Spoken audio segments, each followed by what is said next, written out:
Buenos días, hermanos. Dios les bendiga en esta hermosa mañana. Una vez más nos reunimos con el fin de honrar y glorificar a Dios en este día, ¿verdad? El día que el Señor ha preparado para ser exaltado, para levantar su nombre, para exhibirlo públicamente en lo alto, de manera que Él reciba toda gloria y toda honra. Bien, el tema de hoy de nuestra serie de Carta a los Romanos se titula Abraham, un ejemplo de vida para la iglesia de hoy. Eh, a lo largo de esta serie hemos venido tratando de bosquejar cada exposición de una manera profunda, de una manera que podamos extraer todos los elementos necesarios para el fruto de nuestra vida, ¿verdad? Para que podamos ser buenos cristianos, ¿verdad? Como Dios lo demanda de nosotros. Pero en esta ocasión vamos a,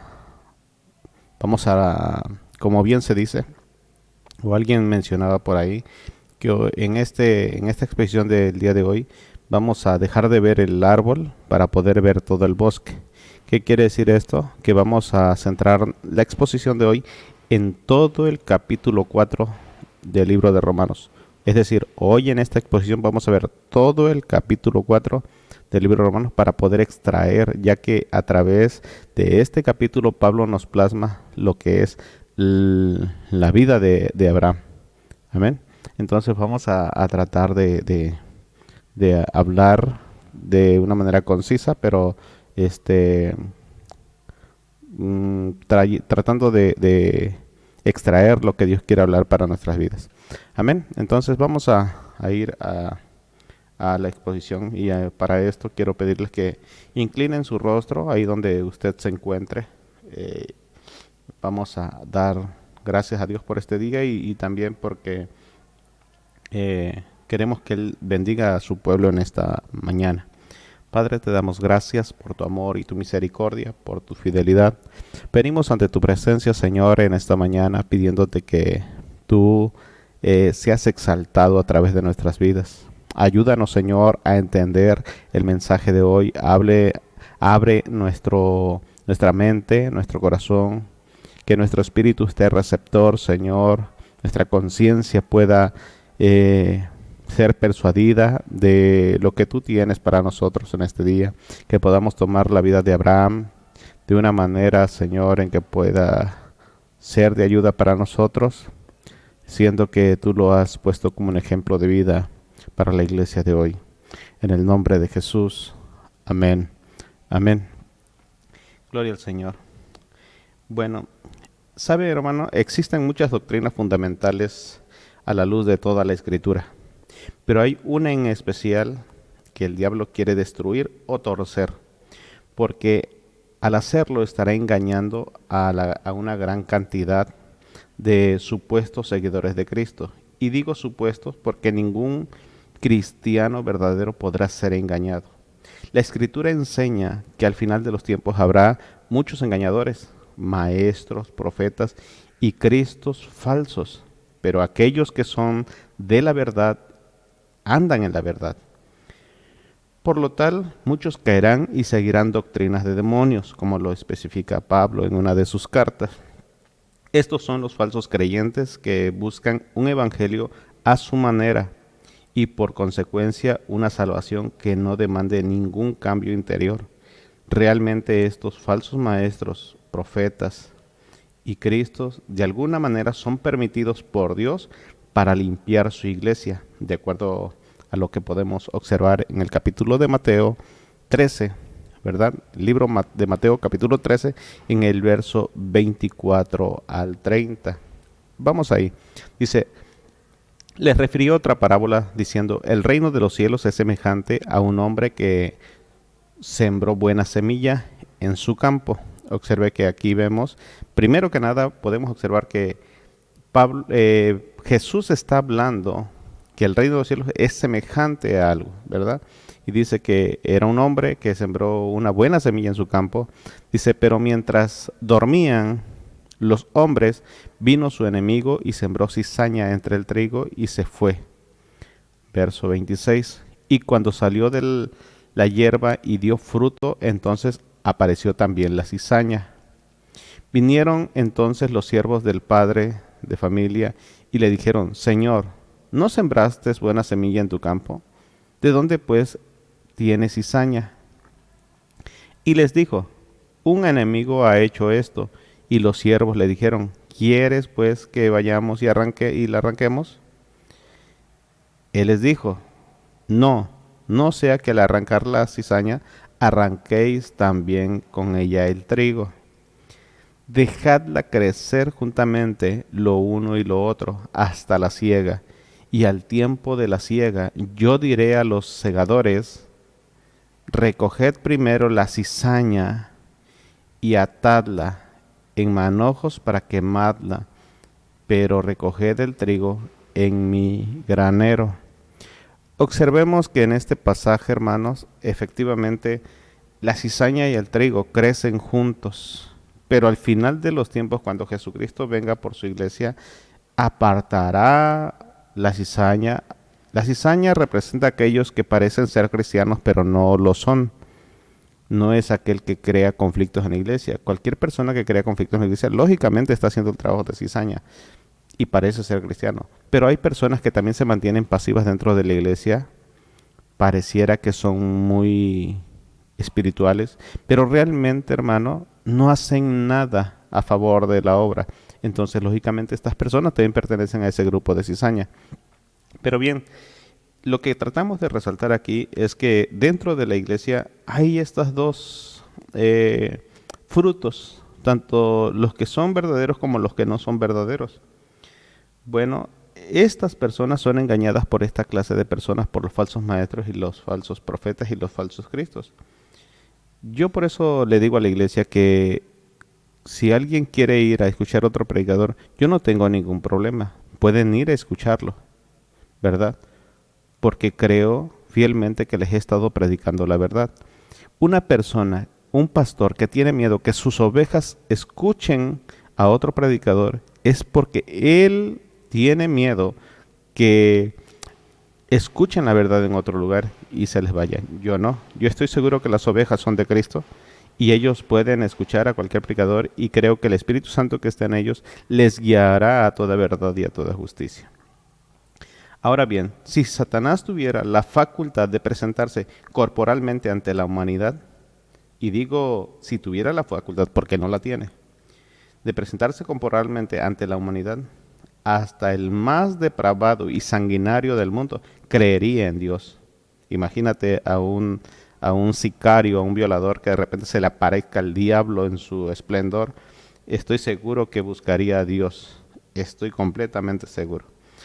Y lógicamente se alejaría del diablo.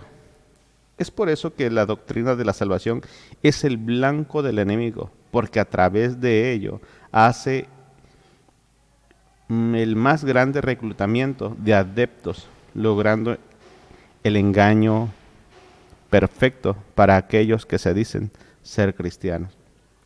Si Satanás puede causar confusión y error con relación a esta doctrina, ha tenido éxito en mantener a los hombres en sus pecados y bajo juicio y condenación. En algún día los falsos cristianos compartirán con Satanás y sus ángeles caídos el tormento eterno para el cual fueron confinados o hecho el infierno. El infierno fue creado, hermano, para Satanás y sus ángeles. Entre ellos se llevará a los falsos cristianos, ¿verdad? Los capítulos anteriores de esta carta, Pablo ha aclarado la doctrina de la justificación, y en este capítulo 4 de Romanos lo ratifica nuevamente poniendo como ejemplo la vida de Abraham, ya que la iglesia en Roma, al ser mayormente judíos, tendría que comprender y aceptar este ejemplo. Todas las religiones falsas del mundo, bien sean una derivación herética del cristianismo, o una religión pagana altamente desarrollada, o simplemente animismo primitivo, está fundada en alguna forma de salvación por obras. Sin excepción, en ella se enseña que por uno o por otro medio el hombre puede hacerse justo delante de la deidad y alcanzar esa justicia en sus propias fuerzas.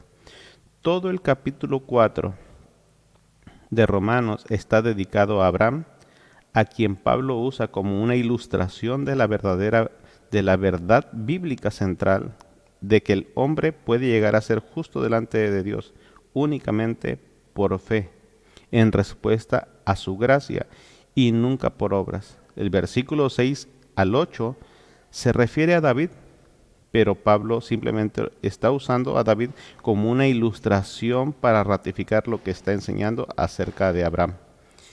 Podemos suponer varias razones para que Pablo escogiera a Abraham como el ejemplo supremo de salvación por fe.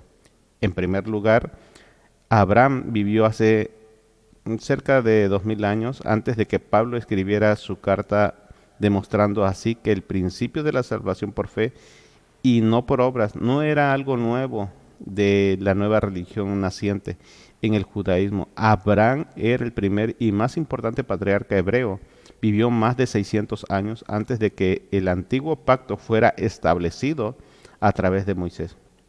Por lo tanto, él vivió mucho antes que la ley fuera dada y obviamente no se pudo haber salvado por obedecer esa ley, porque simplemente todavía no estaba escrita, o más bien no había sido entregada a los hombres. En el segundo lugar, Pablo utiliza a Abraham como un ejemplo de salvación por fe, por el simple hecho de que él era un ser humano. Con Abraham, él introduce una ilustración de carne y hueso sobre la justificación por la fe. La tercera y sin duda la más importante razón para que Pablo usara a Abraham como el ejemplo de la justificación por fe era que a pesar de que la enseñanza rabínica y las creencias popular de aquellos tiempos en el ámbito judío eran contrarias a las escrituras en lo referente a la base de la justificación de Abraham, estaban de acuerdo en que Abraham era el ejemplo supremo de un hombre piadoso y recto en el Antiguo Testamento, quien había sido aceptable para el Señor en ese modelo bíblico de fe y piedad genuina. Estas son las tres razones por las cuales Pablo aquí en este capítulo 4 habla específicamente de la vida de Abraham como un ejemplo de vida para la iglesia judía a la que fue escrita realmente esta carta a los romanos.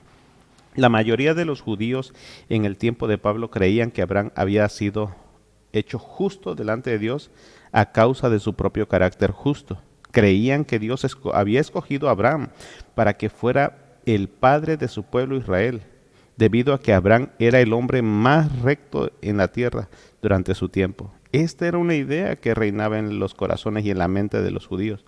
Al igual que muchas sectas en la actualidad, ellos toman ciertos pasajes de las Escrituras y los distorsionaban o interpretaban fuera de su contexto con el fin de respaldar sus ideas preconcebidas. Los rabinos, por ejemplo, señalaban que el Señor dijo a Isaac, ahí en Génesis 26:5, observe cómo lo dice. Multiplicaré tu descendencia como las estrellas del cielo y daré tu descendencia todas estas tierras y todas las naciones de la tierra serán benditas en tu simiente. En el verso 5, por cuanto oyó Abraham mi voz y guardó mis preceptos, mis mandamientos, mis estatutos y mis leyes. Ellos decían que este texto lo aislaban y entonces querían decir que Abraham tenía ciertas cualidades humanas y que por esa razón Dios lo había escogido a él. Ellos apuntaban que el Señor llamó a Abraham amigo, como lo dice Habacuc capítulo 4, Isaías 41:8. Pero tú, Israel, siervo mío, eres tú, Jacob, a quien yo escogí, descendencia de Abraham, mi amigo. Ellos aludían a esta frase continuamente como lo cita el profeta el profeta Isaías, con la intención. Ahora, veamos lo que dice Habacuc, que tanto quiero mencionar. Dice, he aquí que aquel cuya alma no es recta se enorgullece, mas el justo por su fe vivirá. Ellos interpretaban este pasaje, no lo decían como el justo por su fe vivirá, sino el justo por su fidelidad vivirá. Entonces, este pasaje ellos lo torcían porque la fidelidad tiene que ver con la actitud de la persona, en este caso, hacia Dios. Entonces, quiere decir que si la persona era fiel a Dios, entonces esa viviría. No, aquí es, aclara al profeta Habacuc que más el justo por su fe vivirá, por su confianza en Dios, no por sus actitudes personales. En lugar de entender la fidelidad como un fruto de la fe, tenían la noción de que la justificación podía ganarse con los esfuerzos individuales para ser fieles. De la misma manera, los rabinos interpretaban Génesis 15, 6, que dice, y creyó Jehová y creyó a Jehová y le fue contado por justicia. Bien, como si hiciera referencia a la fidelidad de Abraham y no a su fe. Por eso es que ellos decían, y creyó y le fue contado por justicia, como si fuera algo preponderante en la vida de Abraham. Varios libros apócrifos, ¿verdad? Em, Varios libros apócrifos judíos enseñaban que Abraham fue justificado por guardar la ley de Dios. Por ejemplo, en el libro de Eclesiásticos, ¿verdad? Lo voy a poner ahí en pantalla. Dice, en el libro apócrifo Eclesiásticos, o mejor conocido como Sabiduría de Sirac, en Sirac capítulo 44, en el verso 19, 20 y 21, dice, Abraham, padre insigne de una multitud de naciones, no se halló quien le igualara en gloria. Observe que están levantando por encima de todos los hombres y le están dando demasiada relevancia a la vida de Abraham. Dice, Abraham, padre insigne de una multitud de naciones, no se halló quien igualara en gloria. Él guardó la ley del Altísimo y con él entró en alianza. En su carne grabó la alianza y en la prueba fue hallado fiel. Por eso Dios le prometió con juramento bendecir por su linaje a las naciones, multiplicarle como el polvo de la tierra, encumbrar como las estrellas de su linaje y darle una herencia de mar a mar, desde el río hasta los confines de la tierra. Observen que los judíos tendían a agarrar estos libros apócrifos para poder exaltar la vida de un hombre común y corriente, con defectos y con virtudes. Ahora, por otro lado, tenemos también el verso 8, ¿verdad? Del libro de la oración de Manasés. En la oración de Manasés, en su único capítulo, es el único capítulo, en el verso 8, dice lo siguiente, tú, en efecto, Señor Dios de los justos, no estableciste penitencia para los justos, para Abraham, para Isaac y para Jacob, que no pecaron contra ti.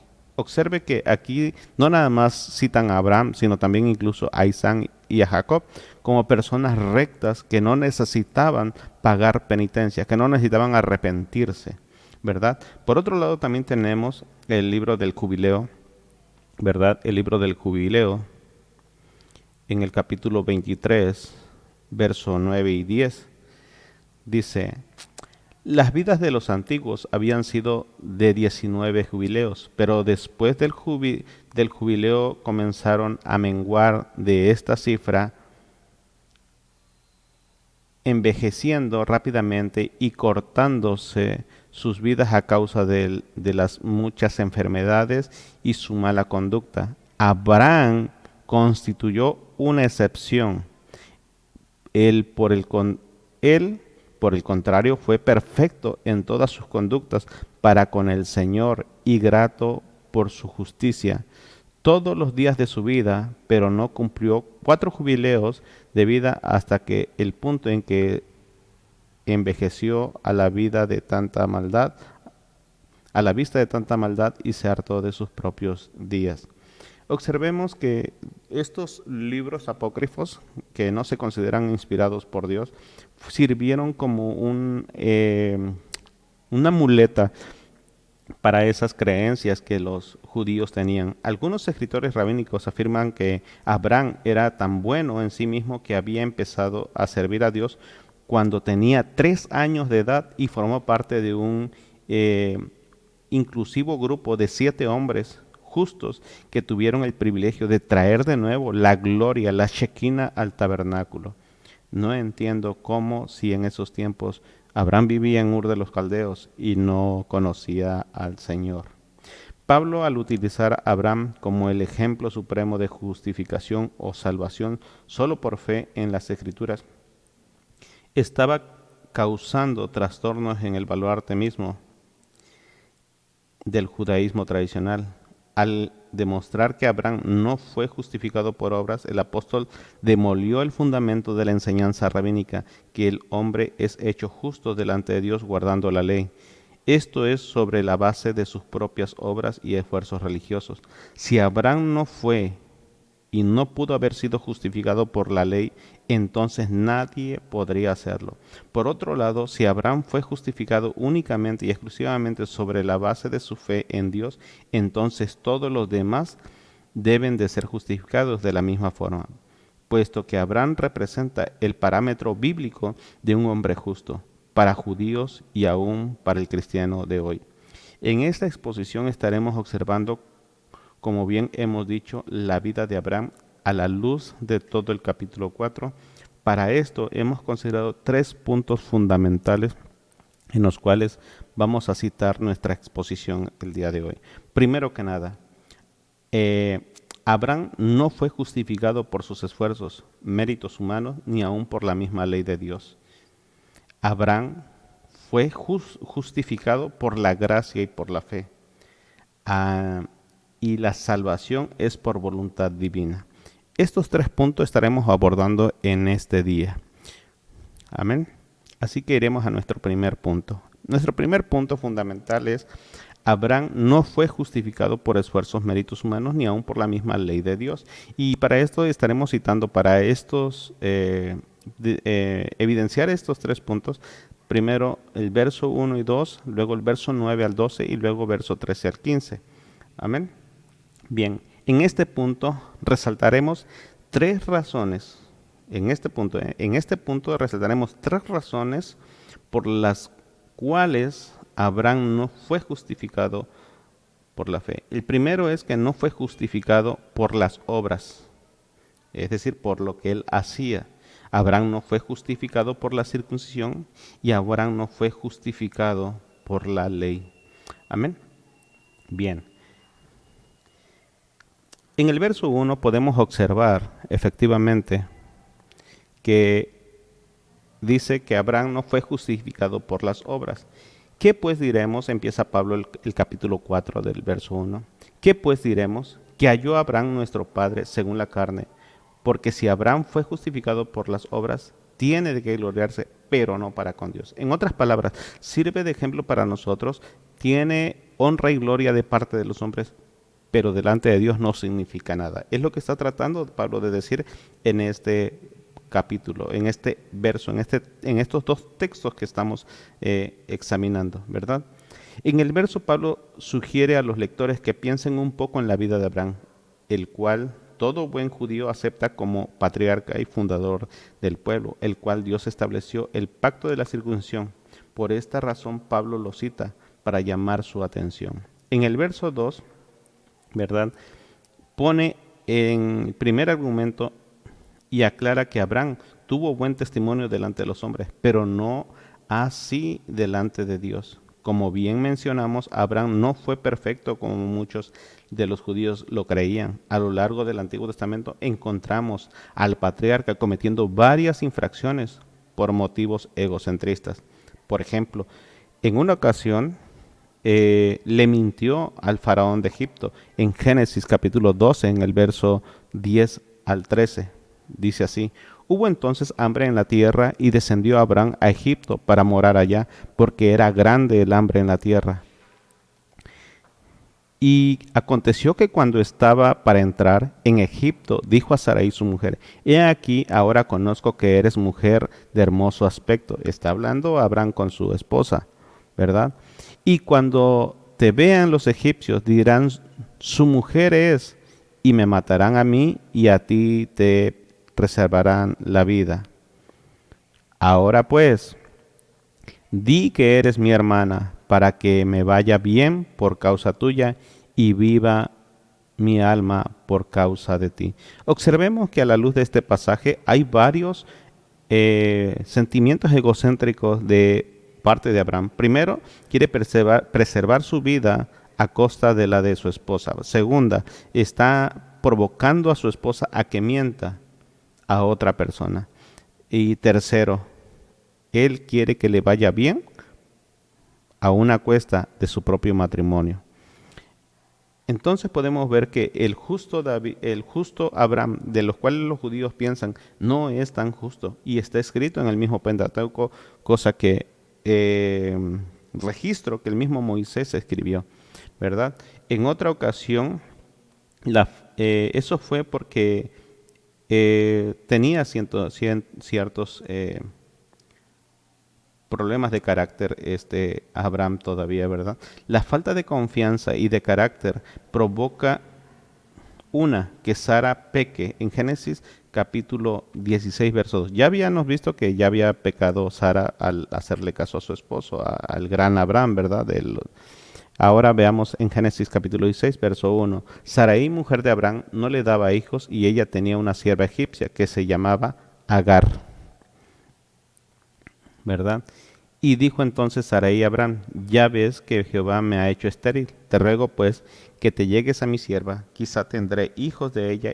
Y atendió Abraham al ruego de Sarai. Observemos aquí que Abraham no tiene el carácter suficiente para sostener su confianza en Dios. Y entonces agarra y cede. Lógicamente había ciertos sentimientos carnales de poder tener a otra mujer que no fuera su esposa, ¿verdad? Por eso es que él cede. Por ahí dice el dicho en nuestro tiempo, y más en los inconversos, que a quien le dan pan que llore, ¿verdad? Pero más sin embargo, se ve la vulnerabilidad del carácter de Abraham en esta cuestión, con referente a la petición de su esposa, ¿verdad? Y posteriormente podemos observar que este problema, la falta de confianza y de carácter, provoca que Sara peque. Sara pecó al cederle a su esposa, pero como consecuencia Agar también peca. En el verso 4 dice, y él se llegó a Agar, la cual concibió, y cuando vio que había concebido, miraba con desprecio a su señora. Es decir, la sierva egipcia ahora despreciaba a su ama, a Sara, ¿verdad? Entonces fue un pecado doble. El miedo y la mentira de Abraham provoca que Abimelech peque. Observemos en Génesis capítulo 20, en el verso 1 al 11, dice así, de allí partió Abraham a la tierra del Negev y acampó entre Cades y Sur, y habitó como forastero en Gerar. Y dijo Abraham de Sara su mujer, es mi hermana. Y Abimelech, rey de Gerar, envió y tomó a Sara. Pero Dios vino a Abimelech en sueño de noche y le dijo, he aquí muerto eres a causa de la mujer que has tomado, la cual es casada con marido. Mas Abimelech no se había llegado a ella y dijo, Señor, ¿matarás también al inocente? ¿No me dijo él, mi hermana es? Y ella también dijo, es mi hermano. Con sencillez de mi corazón y con limpieza de mis manos he hecho esto. Y le dijo Dios en sueño, yo también sé que con integridad de tu corazón has hecho esto, y yo también te detuve de pecar contra mí, y así no te permití que la tocases.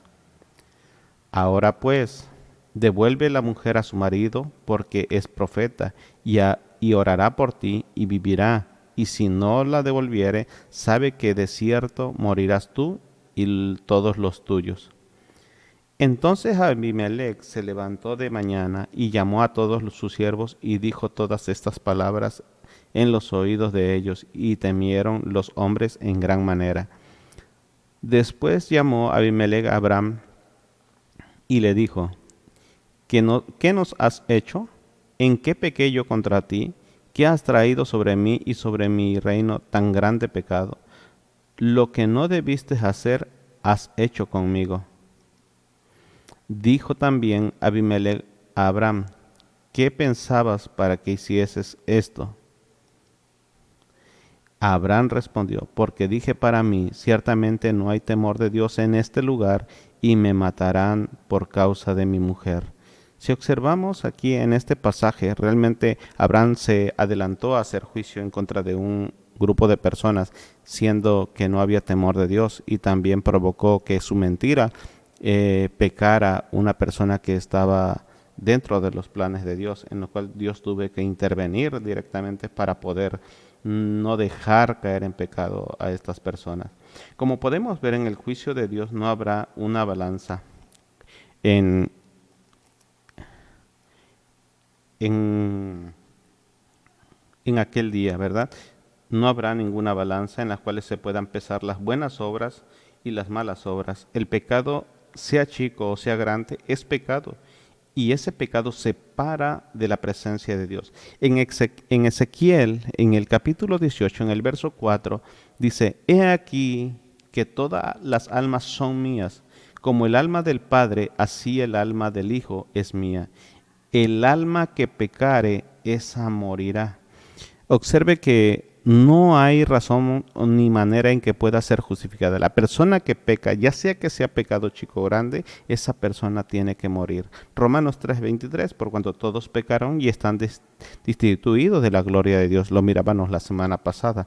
Y en Romanos 6:23, en la primera parte, dice, porque la paga del pecado es muerte. Entonces, todas las personas que pecan están destinadas a una eternidad sin Dios, a morir por la eternidad, ¿verdad? Habiendo establecido que Abraham no fue justificado por sus obras, porque lógicamente el texto que acabamos de ver nos da con claridad el ejemplo de que realmente no era tan justo como pareciera, ¿verdad? Entonces podemos observar con claridad que Abraham no pudo haber sido justificado por su manera de vivir. Es necesario establecer un segundo punto para resaltar la vida de Abraham, y este segundo punto es que Abraham no fue justificado por la circuncisión. Ya vimos que no pudo haber sido justificado por sus obras porque sus obras eran malas. No pudo haber sido justificado por la circuncisión. En el verso 9 al 12 dice, ¿es pues esta bienaventuranza solamente para los de la circuncisión o también para los de la incircuncisión? Porque decimos que a Abraham le fue contada la fe por justicia. ¿Cómo pues le fue contada? Estando en la incircuncisión o en la incircuncisión. No en la incircuncisión, sino en la incircuncisión. Y recibió la circuncisión como señal, como sello de la justicia de la fe que tuvo estando aún incircunciso, para que fuese padre de todos los que creyentes no circuncidados, a fin de que también a ellos la fe les sea contada por justicia, y padres de la circuncisión para los que no solamente son de la circuncisión, sino también siguen las pisadas de la fe que tuvo nuestro padre Abraham antes de ser circuncidado. Ahora bien, podemos observar que la mayoría de los judíos del Antiguo Testamento estaban totalmente convencidos que la circuncisión no solamente los separaba del resto de los hombres como pueblo escogido de Dios, sino que también era el medio por el cual ellos llegaban a ser aceptables delante de Dios.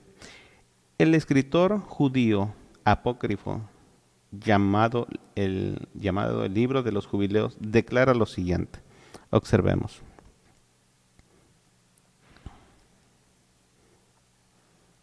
A ver. Jubileo, libro apócrifo, Jubileo, capítulo 15, verso 25 y 26. Esta es la ley perpetua para todas las generaciones. No hay incircuncisión temporal, ni cabe pasar un solo día de los 8, pues es norma establecida eternamente y escrita en las tablas celestiales. Observe. Todo nacido a quien no se corte la carne del miembro, en el 8º día no será hijo de la ley ley que el Señor pactó con Abraham, sino hijo de corrupción. En él no estará la señal de pertenencia al Señor. Está destinado a la ruina y a desaparecer de la tierra y a ser desarraigado de ella, pues habrá violado la alianza con el Señor. Tomaban tanta importancia en la circuncisión los judíos que muchos creían que la salvación se basaba en su obediencia a Dios por el hecho de ser circuncidados y que por lo tanto su seguridad eterna descansaba sobre ese rito. En su comentario sobre el libro de Moisés, el rabino Menachem escribió lo siguiente: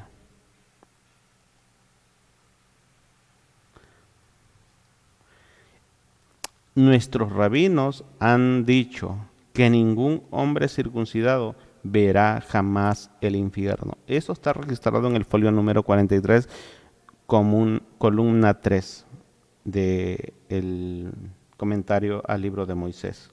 Ahora bien, la circuncisión se consideraba a tal punto como una marca del favor de Dios, algo que se enseñaba que si un judío había practicado idolatría, su circuncisión debería revertirse antes de que pudiera ser enviado al infierno. Imagínese por un momento que usted tiene a su hijo, lo circuncida, le quita el prepucio, y resulta que si esa persona peca y es enviado al infierno, la única manera en que pudiera ser enviado al infierno era porque el prepucio volviera a cubrir el pene del niño. Entonces, como eso es prácticamente imposible, hablando desde el punto de vista natural, sino solamente pudiera ser que Dios hiciera crecer el prepucio sobre el pene del niño, entonces se podría decir que era la única manera en que ese judío pudiera ir al infierno, por la intervención de Dios. Puesto que esto era imposible, entonces únicamente Dios podía revocar la circuncisión de dicho judío pecante. La circuncisión no consideraba la circuncisión, hermano, no se consideraba a tal punto como una marca del favor de Dios, que algo que se enseñaba era que si un judío había practicado idolatría, su circuncisión debía revertirse antes de que pudiera ser enviado al infierno. Esto ya lo mencionamos, ¿verdad? Entonces, vamos a ver algunas cosas que algunos escritos rabínicos mencionan, ¿verdad? Que enseñan. La primera está en la Yaqut Rubén. Enseñaba que la circuncisión salva del infierno. Esto está en el numeral 1. La Midrash Milin, que enseña que Dios juró a Abraham que ninguno que fuese circuncidado debía ser enviado al infierno. Esto está en el folio número 7, columna 2. Y el Gisead enseñaba que Abraham se sienta a la puerta del infierno y no permite que ningún israelita circuncidado entre allí. Esto está en el folio 54, columna 2. Bien, si todo esto era cierto, entonces tales creencias eran sostenidas con tanta firmeza en el judaísmo que muchos de ellos fueron introducidas al cristianismo como conversos, como personas creyentes, como convertidos en la iglesia primitiva. La circuncisión y la observancia de la ley de Moisés se convirtió en un asunto tan notorio que en Hechos capítulo 15 del 19 al 29 se registra que tuvo que convocarse a un concilio entre los apóstoles y los ancianos de Jerusalén para arreglar el problema. La decisión expresada en esta carta enviada a todas las iglesias era que la obediencia a los rituales mosaicos, incluyendo la circuncisión, no era necesaria para la salvación. Pablo habría salido de un trasfondo judío fuertemente legalista, según lo que él mismo menciona en el libro de Filipenses, en el capítulo 3, verso 5. Él declara: circuncidado al octavo día, del linaje de Israel, de la tribu de Benjamín, hebreo de hebreos, en cuanto a la ley, fariseo, ¿verdad? Sin embargo, el Espíritu Santo le había mostrado al apóstol Pablo, y al concilio de Jerusalén lo había reconocido, que ni la circuncisión ni cualquier otra ceremonia o acto humano, sin importar cuál divinamente hubiera sido ordenado, podía traer la salvación. En Romanos capítulo 4, en el verso 9, declara Pablo: ¿es pues esta bienaventuranza solamente para los de la circuncisión o también para los de la incircuncisión? ¿Por qué decimos que a Abraham le fue contada la fe por justicia?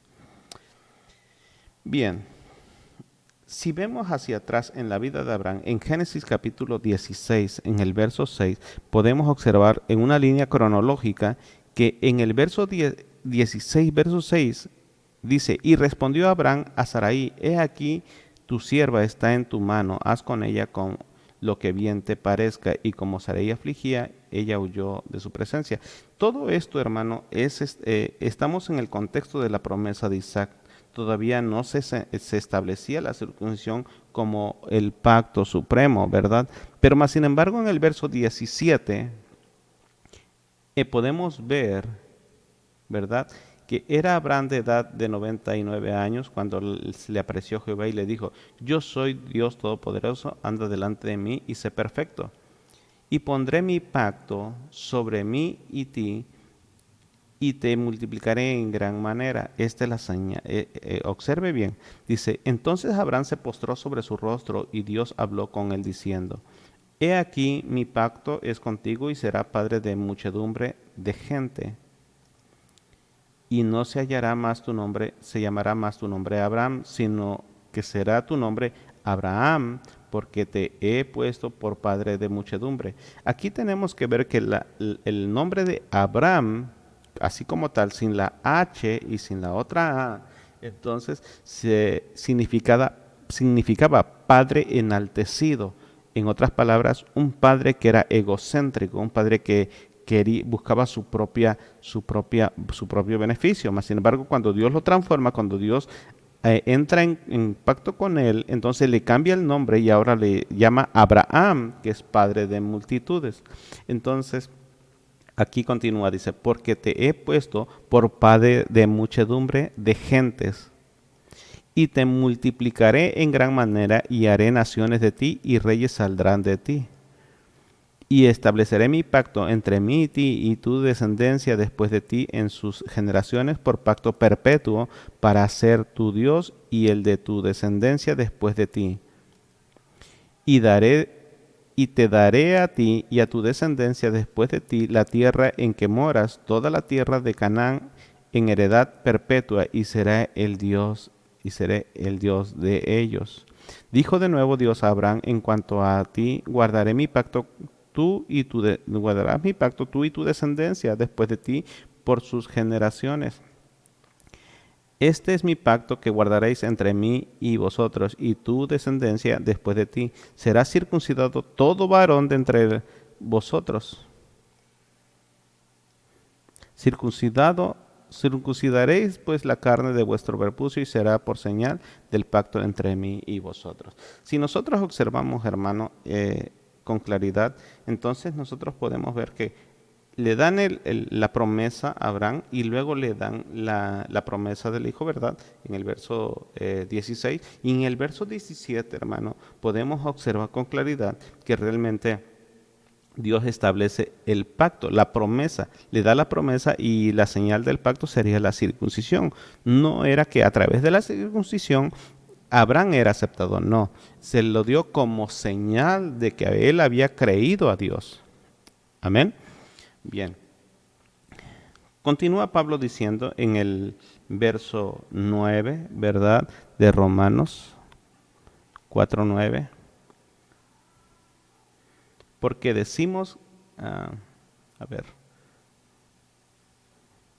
¿por qué decimos que a Abraham le fue contada la fe por justicia? Verso 10.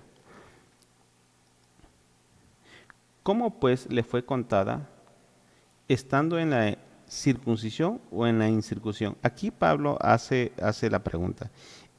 ¿Cómo le fue contada? ¿Cómo es que la fe le fue contada por justicia?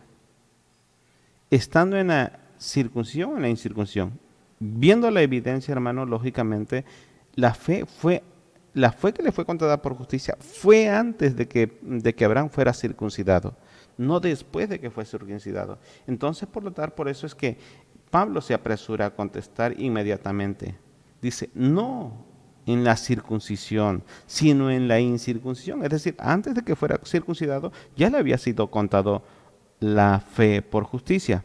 Y en el verso 11 dice, y recibió la circuncisión como señal, como sello de la justicia de la fe que tuvo estando aún incircunciso, para que fuese padre de todos los creyentes no circuncidados, a fin de que también a ellos la fe les sea contada por justicia. Verso 12.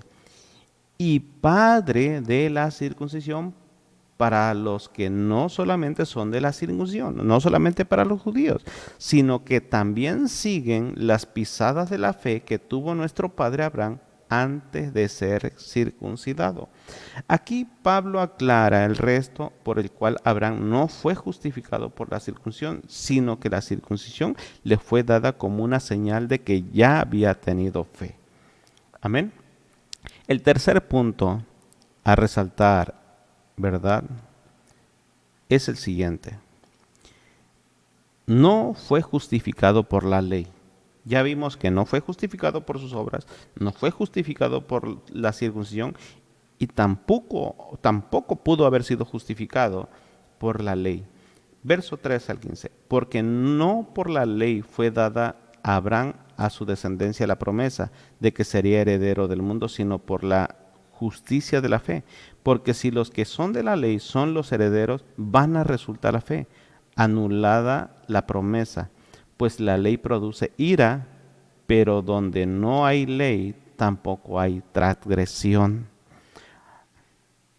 Aunque la ley fue dada directamente por Dios, esa ley carece de poder para justificar al hombre de sus pecados. Vimos en la exposición de la semana pasada que la cruz confirma y que la función de la ley es conducirnos a la cruz de Cristo. Pablo continúa con el relato de la carta en el verso 13, ¿verdad? Como bien lo leímos hace un momento. Pero no por la ley fue dada a Abraham, Abraham a su descendencia, la promesa que sería heredero del mundo, sino por la justicia de la fe. ¿Por qué Abraham? ¿Verdad? Sencillo, porque Abraham creyó y le fue contado por justicia. Por esa razón le fue dada la promesa, verso 14, ¿verdad? Porque si los que son de la ley son herederos, van a resultar la fe o anula la promesa. Parafraseando este verso 14 estaría diciendo algo así como, si fuera de la manera en como ustedes piensan, entonces la fe de Abraham no tendría caso y toda promesa sería anulada. Verso 15 dice, pues la ley produce ira, pero donde no hay ley tampoco hay transgresión. La fe es la capacidad de recibir cualquier cosa que Dios promete. Por otra parte, si la promesa de Dios ha de recibirse únicamente por medio de la obediencia a una ley que ni Abraham ni sus hijos podrían guardar, entonces la fe queda cancelada. En otras palabras, afirma una promesa sobre la base de una condición imposible de cumplir. Equivale a anular la promesa. La ley no puede salvar, pues la ley produce ira, según este pasaje, pues la ley produce ira. Entre más procure una persona justificarse a sí misma guardando la ley de Dios, más demuestra su incapacidad para hacerlo a causa de su pecaminosidad, y mayor juicio e ira acarrea sobre sí. Con la misma seguridad con que la ley revela la justicia de Dios, también deja al descubierto la pecaminosidad del hombre. Como Pablo comenta más adelante en Romanos capítulo 7, versos 7 al 11, dice, ¿qué diremos pues? ¿La ley es pecado? En ninguna manera. Pero yo conocí el pecado sino por la ley, porque tampoco conociera la codicia si la ley no dijera, no codiciarás. Mas el pecado, tomando ocasión por el mandamiento, produjo en mí toda codicia, porque si la ley, el pecado, sin la ley el pecado está muerta. Y si yo sin la ley vivía en su tiempo, pero viviendo en mandamiento, el pecado revivió y yo morí. Y hallé que el mismo mandamiento que era para vida, a mí me resultó para muerte. Porque el pecado, tomando ocasión por el mandamiento, me engañó y por él me mató. Observemos que eh, a la vista de este pasaje, podemos ver que realmente Pablo está haciendo un contrapeso entre la ley y las obras, y cómo se conoce a través del mandamiento la pecaminosidad del hombre, ¿verdad? A través, bien, pasamos a nuestro segundo punto. En el segundo punto fundamental, vamos a ver que Abraham es justificado por la fe y por gracia. Y para esto estaremos citando el verso 16, 17 y el verso 3 y 5. En primer punto, justificados por la fe. ¿Sí? Vamos a tomar, vemos que dice, Abraham justificado por la fe y por la gracia. Vamos a tomar esa parte de la fe primero. Dice, por tanto, es por fe para que sea por gracia, a fin de que la promesa sea firme para toda su descendencia, no solamente para la que es de la ley, sino también para la que es de la fe de Abraham, el cual es Padre de todos nosotros.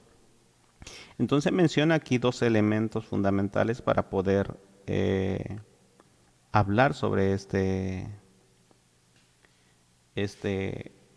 cómo fue Abraham justificado. A través de la historia, el judaísmo sostuvo y algunos todavía sostienen que por su fidelidad a la ley, las obras morales o ceremoniales y aún la circuncisión eran justificados delante de Dios y por lo tal estaban exentos de todo juicio.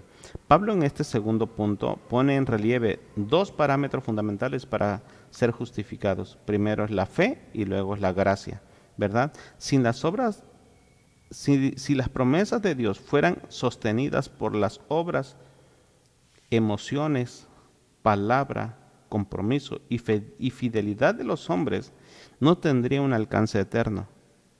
Por lo tal, la promesa dada a Abraham para que pueda ser sólida debe de estar fundamentada sobre algo que no cambie, algo que no tenga sombra de variación, como lo dice Santiago 1:17. Toda buena dádiva y todo don perfecto desciende de lo alto, del Padre de las luces, el cual no hay mudanza ni sombra de variación. Amén. Entonces este pasaje, hermano, nos establece con claridad que efectivamente las promesas no pueden estar basadas sobre las actitudes humanas. Mucha gente dice, bueno, es que tal o cual es salvo o no es salvo porque no se comporta bien. No, es que la promesa de la salvación no puede estar basada sobre los actos de una persona, porque esa persona tiende a ser efímera, tiende a no ser fiel. Entonces, esa persona la promesa de la salvación no puede estar basada sobre las actitudes de una persona, sino que tiene que estar basada sobre Dios. Por eso es que en muchas iglesias regularmente de repente la persona estuvo en la iglesia, estuvo salvo, se fue al mundo, dejó de ser salvo, regresó, se volvió a ser salvo, se fue otra vez, volvió a ser salvo. No, no puede ser así. No es así, no es al estilo de la Escritura. Y esto es algo que no puede venir del carácter humano. La sombra de variación, la salvación, las promesas no pueden venir del carácter humano.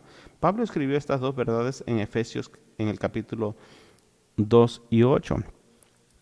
Vamos a observar este pasaje, Efesios 2:8.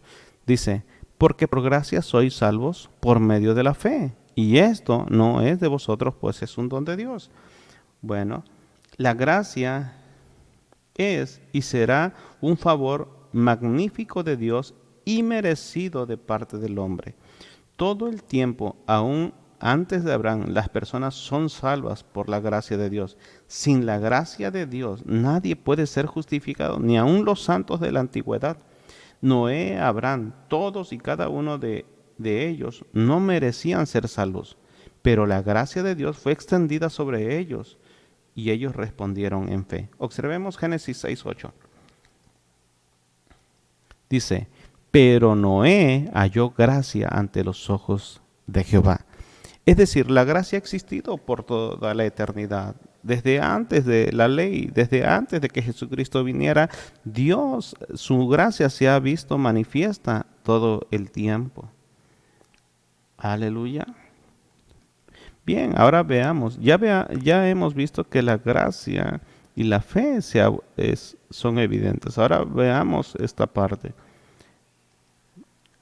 Justificados por la gracia. Capítulo 4, verso 3 y 5. Porque, ¿qué dice la Escritura? Creyó Abraham a Dios y le fue contado por justicia. Pero al que obra no le cuenta el salario como gracia, sino como deuda. Mas el que no obra, sino que cree en aquel que le justifica al impío, su fe le es contada por justicia. Aleluya. Bien. Cuando Abraham creyó, es la respuesta en fe. Y esto no es una virtud que la conciencia humana pueda producir, como vimos en Efesios 2:8. Tanto la gracia como la fe son un don de Dios. ¿Qué es un don? Es un regalo. Sin embargo, la fe sola en sí misma no tiene poder para salvar. La gracia redentora de Dios es la que salva, pero la fe es el medio. Claro es que estamos hablando de una fe salvadora, no de una fe natural, falsa o fabricada en las cualidades humanas. Verso 4 dice, pero el que obra no se le cuenta el salario como gracia, sino como deuda. Mas al que no obra, sino que cree en aquel que justifica al impío, su fe le es contada por justicia. La fe no es como algunos afirman. Muchos que se dicen ser cristianos dicen tener una fe salvadora, cuando realmente lo que poseen es una confianza en sí mismo. Ejemplo, he escuchado decir, si yo hubiera estado ahí, si hubiera estado conmigo, si yo lo hubiera atendido, estoy seguro de que yo estoy bien. Estas expresiones y estos ejemplos que he dado son prueba de que se tiene más la confianza en uno mismo que en Dios. Y esto es lo que se conoce como una fe fabricada. Aleluya. Una fe fabricada, una fe sin gracia.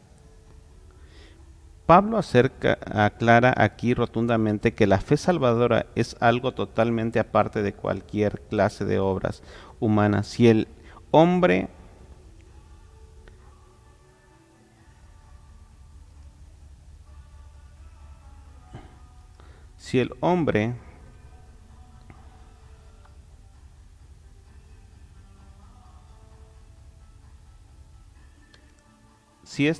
no solamente la justicia por obras excusaría la gracia de Dios, también le quita la gloria que es propósito para el cual existe la creación. En realidad, porque de Él y por Él y para Él son todas las cosas, a Él sea la gloria por los siglos de los siglos. Así lo dice Pablo en Romanos 11:36.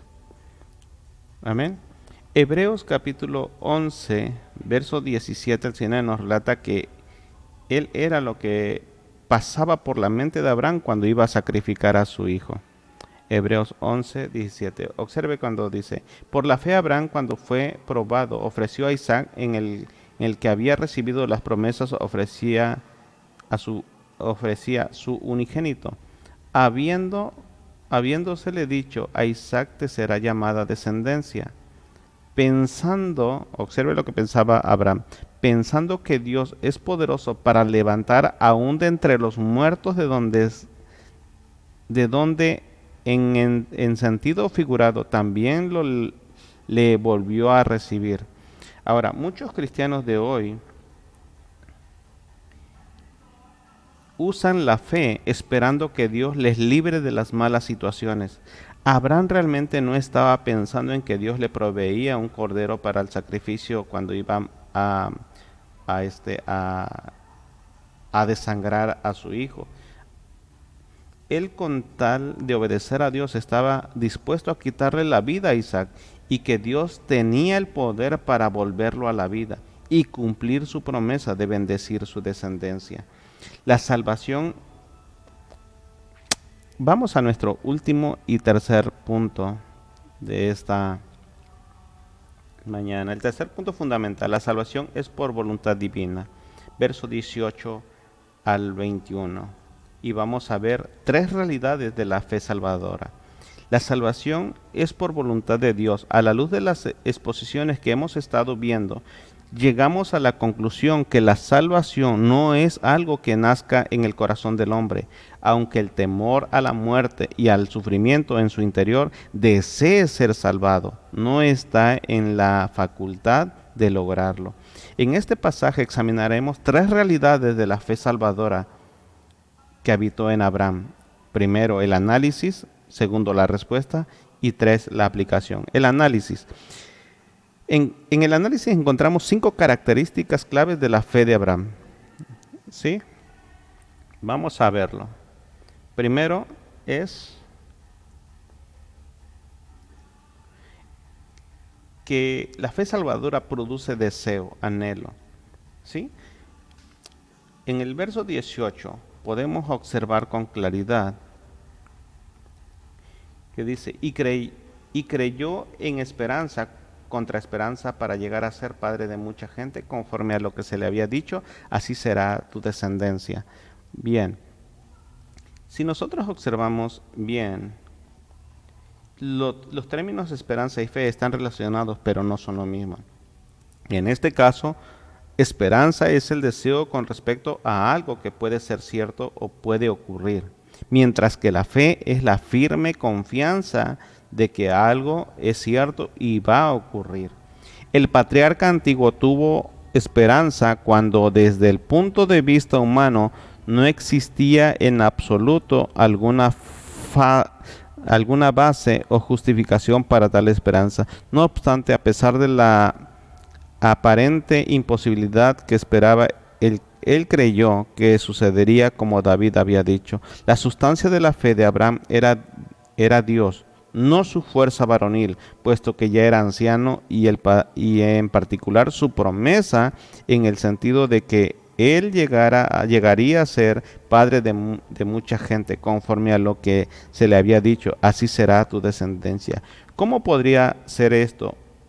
Abraham no lo sabía, pero iba a suceder, pero estaba él seguro que sucedería. El segundo lugar, podemos observar que una fe salvadora produce una fe inquebrantable. Dice en el verso 19, estamos en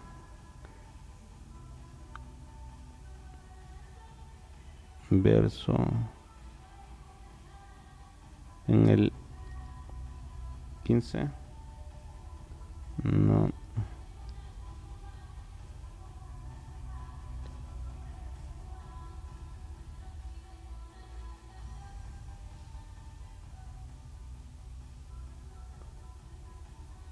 produce una fe inquebrantable. Perdón, hermanos, aquí me equivoqué un poco, pero vamos a verlo. Bien, produce una fe inquebrantable. En Romanos 4:19 dice lo siguiente: y no se debilitó en la fe al considerar su cuerpo, que estaba ya como muerto, siendo de casi 100 años, o la esterilidad de la matriz de Sara. Bien, dice y no se debilitó en la fe. Debilitarse en la fe es permitir que la duda nuble y destruya en parte o total la creencia. Una fe humana estará basada sobre lo visible, hablando de la fe de Moisés, y el pueblo al salir de Egipto menciona que creyeron lo que no podían ver. Verso 11, capítulo 11 del verso 17. Por la fe dejó a Egipto, no temiendo la ira del rey, porque se sostuvo como viendo al invisible, dice. Abraham no permitió que las circunstancias visibles le robaran la, la fe, al considerar su cuerpo, porque estaba ya como muerto, siendo casi 100 años, y la esterilidad de la matriz de Sara. En tercer lugar, dice, la fe salvadora no da lugar a la duda. Abraham no dudó. La duda, por insignificante que sea, es un pecado, no que impida que las promesas se cumplan, sino porque la realidad es porque de quien se está dudando es de Dios y de su poder.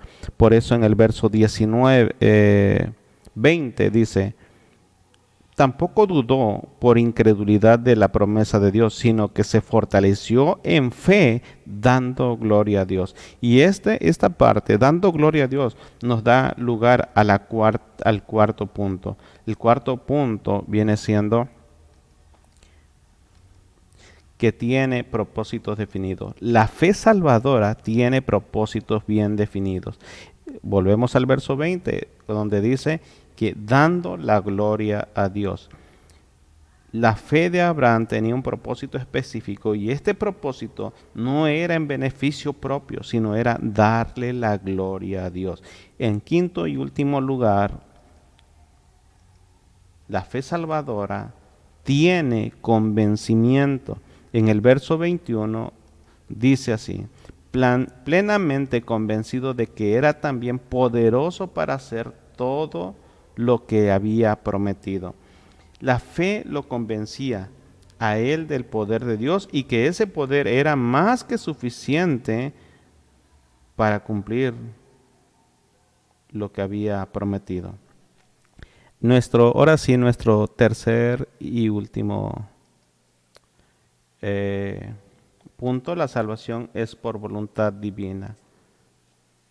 Estamos en nuestro tercer punto, ¿verdad? Y vamos a ver la segunda realidad de una fe salvadora, y sería la respuesta.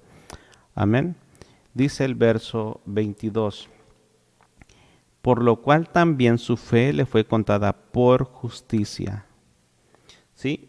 El corazón de todo este pasaje, y de hecho el punto focal de todo el capítulo, es que en respuesta a la fe de Abraham, Dios en su gracia acreditó la fe que habitó en Abraham como justicia. Es la conclusión de todos los argumentos, por lo cual también su fe le fue contada por justicia, y su carne pecaminosa, tanto Abraham como la humanidad hoy en día, es totalmente incapaz de alcanzar el estándar de justicia perfecta que estableció Dios. Pero las buenas nuevas de salvación, el Evangelio de Dios, consiste en que el Señor tomará la fe que Él mismo ha dado a los escogidos, y contará en esa fe como justicia divina a favor del pecado de aquellos que confían su vida en Jesús. No es que la fe nos haga merecedores de la salvación, sino que la fe es el medio para aceptar la salvación que viene de la mano de Dios por su gracia. La fe que Dios infunde en una persona que escucha el Evangelio, le hace tomar una respuesta, esta verdad, y solo esta respuesta ante esa verdad. y solo se puede hacer cuando recibe de parte de Dios esa fe salvadora, y por medio de esa aceptación viene la justicia que únicamente Dios puede impartir. El tercero, la tercera realidad de nuestro último punto es la aplicación. Verso 23 al 25. Lo que es maravilloso en cuanto al hecho de que la fe de Abraham es contada por justicia es que el mismo principio divino se aplica a toda persona que confía en el Hijo de Dios. Ninguna porción de las Escrituras fue dada únicamente para el tiempo en que fue escrita. El salmista aclara en el Salmo 78, verso 5, estableció testimonio en Jacob y puso ley en Israel, la cual mandó a nuestros padres que la notificasen a sus hijos, para que lo sepa la generación venidera y los hijos que nacerán, y los que se levantaran lo cuenten a sus hijos, a fin de que pongan en Dios su confianza y no se olviden de las obras de Dios, que guarden sus mandamientos.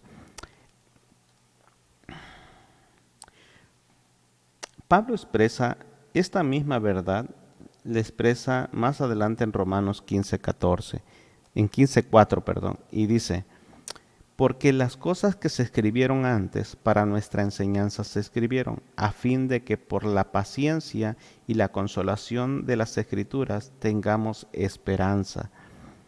Amén. Abraham fue el ejemplo y padre de la fe, de acuerdo a lo que nos dice el verso 23.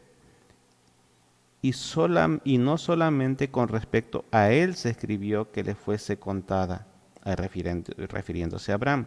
El Espíritu Santo inspiró esa verdad para que quedara consignada en las Escrituras para todo judío o gentil para el día de hoy. En el verso 24 dice, sino también con respecto a nosotros, quienes ha de ser contada, esto es, a los que creemos en el que levantó de los muertos a Jesús, Señor nuestro. Verso 25, el cual fue entregado por nuestras transgresiones y resucitado para nuestra justificación.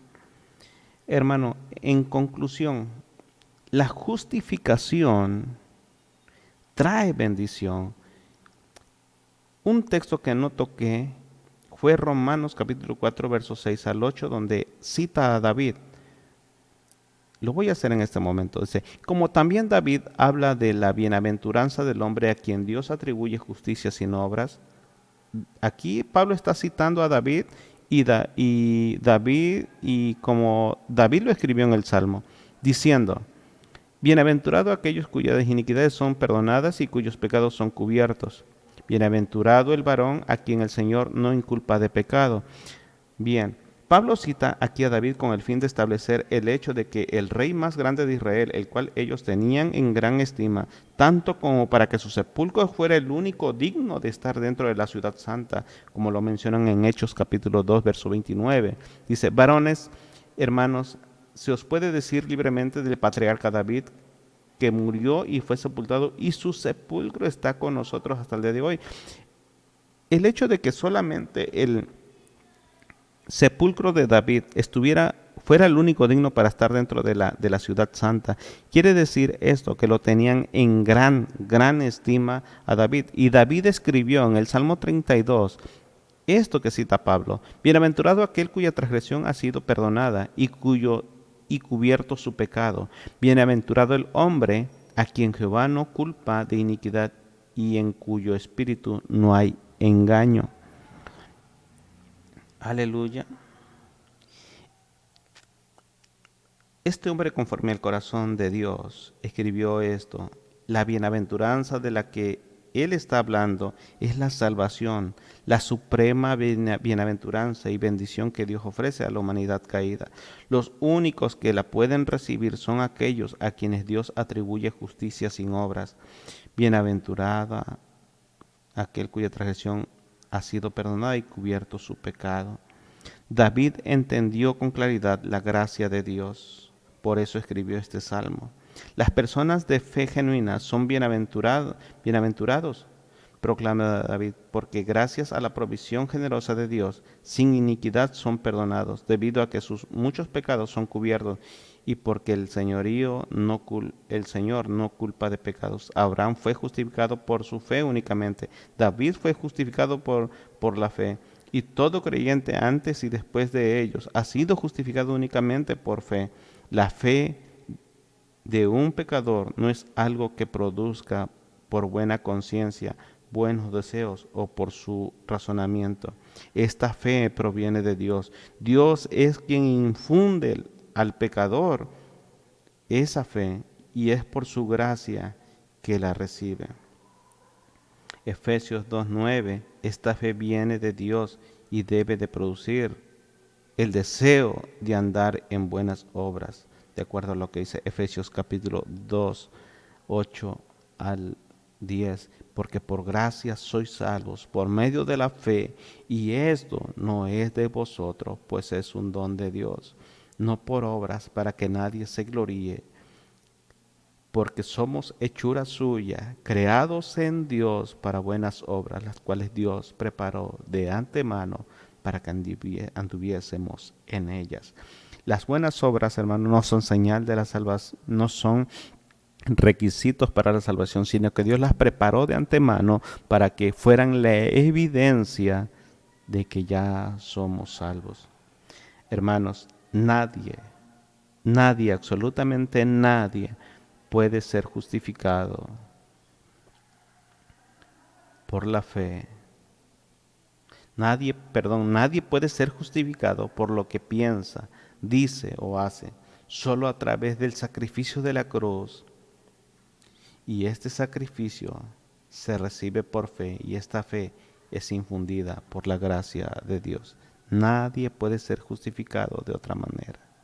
Ahora, la justificación trae bendición. La justificación nos da la bendición de ser libres del pecado. La justificación impide que seamos condenados al infierno. La justificación nos da la bendición de ser reconciliados con Dios. Y la justificación nos da la bendición de ser hijos de Dios. La justificación nos da la bendición, hermano, de estar en la presencia de Cristo hoy y por la eternidad, hermano. No podemos nosotros tratar de ser buenas personas en nosotros mismos si no es Dios quien nos está infundiendo. Hermano, solamente tomemos la vida de Abraham como ejemplo para la iglesia en el día de hoy. Si nosotros como iglesia pudiéramos examinar, nos tomáramos el tiempo de examinar todo este capítulo 4 detenidamente, hermano, pudieras entender cuál es el plan de Dios. Padre, te doy gracias por la vida de aquellos que han escuchado este mensaje.